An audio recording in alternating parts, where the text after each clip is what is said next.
YouTube. I'm again with Miss Al-Hanuri. Say hi, Miss Al-Hanuri. Hello. And we're going to review another book for Reviewsday Tuesday. The Awakening by Chopin.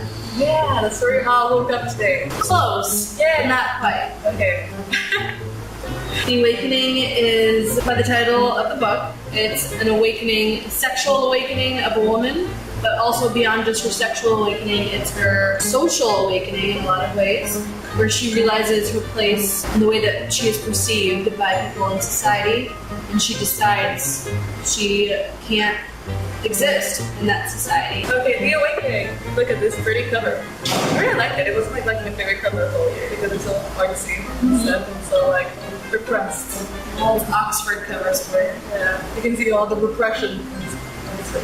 Yeah. I really liked this novel, but I didn't like the ending. It was like that my emotions towards this novel was like the first 5 chapters I didn't like them, and the middle was so good, and at the end was like And it's kind of ironic that it's called The Awakening because it was personally my literary awakening. I don't think I ever read anything the same after I read this book. This book for me, it's a very personal choice, and not because it reflects any of, there's some things that I recognize in Edna, but it was, I don't know, the writing, Chopin's writing is just it's so deep, and it almost feels impossible that someone could put into words the most subtle human emotion. And there are even experiences or thoughts that I've had as a woman that I have never even come close to articulating myself, let alone read it on paper. So just that piece of it was so huge for me. And then once I read it, I really like that aspect of the book because as a feminist, I felt all that Edna felt. I felt the repression that she felt. I felt like her disconformity with being different and wanted other things. I thought it was like awesome and even more awesome that Chopin lived in during those times in which women were viewed like only like housewives. And you can see them all through the eyes of Edna Pontellier, and you can, even if you're not a woman, you can feel it. It's very possible that someone could be unhappy, and it's the idea that we read books and we just expect them to tell a story that is so fantastic and that is so different than our own thoughts and our own lives.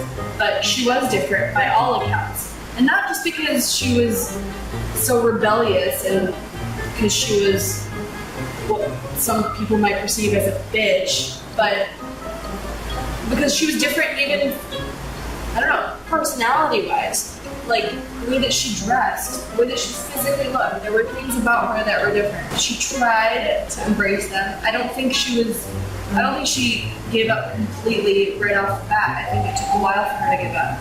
But I think for what it's worth, I think she thought about her own shortcomings as a mother. And I don't think she was happy about that. I don't think she was happy that she didn't feel like she really loved her kids. And it was like this really confusing relationship.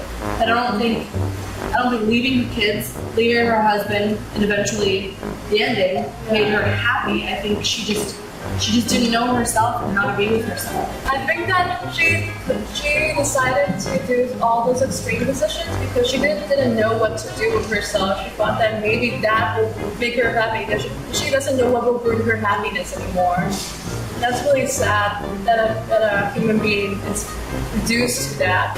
The desire for liberty is something that is really important in this book because Edna just wants to feel like free. She wants to be like a bird. What exactly or specifically does she want to be free from? She wanted to be free from societal conventions. She wanted to be herself without being judged. And when she finally started to be herself, she realized that she started to become judged and she didn't like it.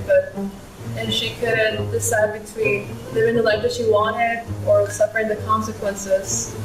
And that's a big theme in the book, like the consequences of your actions. You just don't know which side to be yourself in, pro Edna or anti Edna. You're just like watching Edna do her life, but that's a good part of the book because like she's a real human being, but she does mistakes, and that's. I think if Edna were a man, and this conversation came up a couple times, if Edna were a man. I think,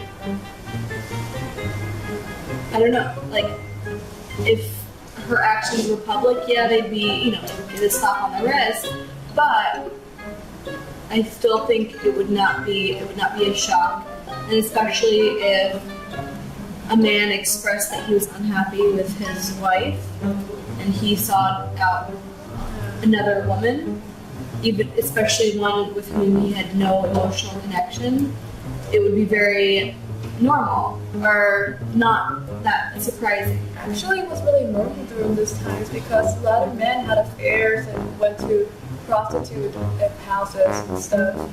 And that made Especially someone with money who was away as often as he was. and maybe Edna's husband had an affair. I don't know. And that's maybe why he sent her so many gifts. Theories! Fan theories! Write some fan fiction on that, guys. So what would be the fan fiction? How do you make it in? Okay, oh my god, that's a good idea.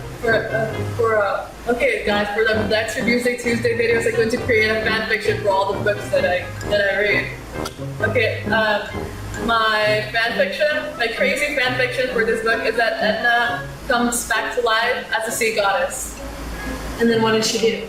She liberates women and she helps the suffragette movement as the goddess of the sea. What if we were in the realm of possibilities? But I like, that's the beauty of fan fiction, you can do anything. Speaking of, or follow her daughter as a woman. Oh yeah. That would be cool. Make it like a timepiece. Because this is written like what, late 1800s? Yeah. And she grows up like, sorry for No, that's okay. Yeah, maybe like the daughter grows up and everybody criticizes her for her mother's reputation and how she has to live. Because that's so cool. Okay, what do you think about the ending? Like, what are your opinions on the ending? So we will discuss the ending now. And if you haven't read this book and you don't want to be spoiled, I recommend for you to pause this video and eat some nachos. Pause it. Bye. We will see you later. And we will talk about the ending. So here, spoiler people, we will talk about the ending. So Edna kills herself. Yep. And I think the ending is what made the book so powerful, even though I didn't like it. But it left me with this impression and long-lasting message of how to escape oppression and all that stuff. And I really liked the way Chopin wrote the ending. It was so beautiful. It was so powerful. She looked into the distance and the old terror flamed up for an instant, then sank again. Edna heard her father's voice and her sister Margaret's. She heard the barking of an old dog that was chained to the sycamore tree. The spurs of the cavalry officer clanged as he walked across the porch. There was the hum of bees and the musky odors of pinks filled the air. So, that's how it ends. And then, at the end, the explanatory notes that are offered by this Oxford criticisms, all the different interpretations of what the ending could be. Critical interpretations of the ending have been wide-ranging, among them the realistic. Edna sets up careful alibis to allow her children to believe it an accident. The clinical, she is confused and depressed. The theoretical and political, this is part of her struggle with patriarchal language and limits. And the psychoanalytical, she returns to childhood or the pre-Oedipal. The mythic, Edna swims triumphantly out of time into the sphere of the goddess. If you had to pick a reading or an interpretation, what do you think is most likely, or which one do you think best explains the ending? I think it was like the second one that you read, that she couldn't escape the patriarchal oppression, that she lived her life and she couldn't see any other way of living, so she just killed herself. But I also think it's like a statement that she made. My opinion with the ending was that it meant lots of stuff. I forgot what it was. You were talking about the patriarch. The patriarchy. Maybe it was like her statement from liberating herself from the patriarchy. She was going to a place where she was finally happy and feeling free, and that's like a beautiful way to die, because in the start of the novel she had her awakening at the sea, and she went down the sea. She was born in the sea and she died in the sea. Yeah.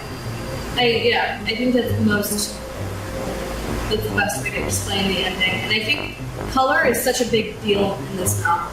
So, like when I think of the story, when I picture Edna and I picture people in her life, and I picture the day, the slowness of the day, it's just so slow, and it's so white. Everything is so white. I don't know, that's the way I picture it. And white, are you an artist? What is the significance of white? Purity, of being. Is it when all colors or no colors? Let's no colors. Isn't that black? No. No, I think white is no colors, black is all colors. Yeah. Right? Yeah. I think so. White is the absence of color, Yeah. which I think is very symbolic in itself. Because here was a society that didn't accept anything that was bold or stood out. And I don't know. As a reader, I almost like feel like I need to escape that place, and I don't like that place. Even though I don't love Edna, but I don't like that place. I don't. It's an uncomfortable feeling, living where she is and living how she does, and that's what makes it such a good piece. Is that we're completely immersed in that environment, and it's almost like a suffocation. Or that's the way I feel. It's like if you were living in that time. Yeah. You were like you're Edna basically, and you're like trapped in there. Mm-hmm. And I really like that from the novel because it made me feel stuff. Yeah. And I think we'll conclude this review. What are your alternate theories about this book? Do you like the ending? Comment down below. And thank you for watching this Reviewsday Tuesday video. Bye. Thank you for watching and subscribe. Yeah, subscribe. Subscribe. Yeah, you have to. It's a command.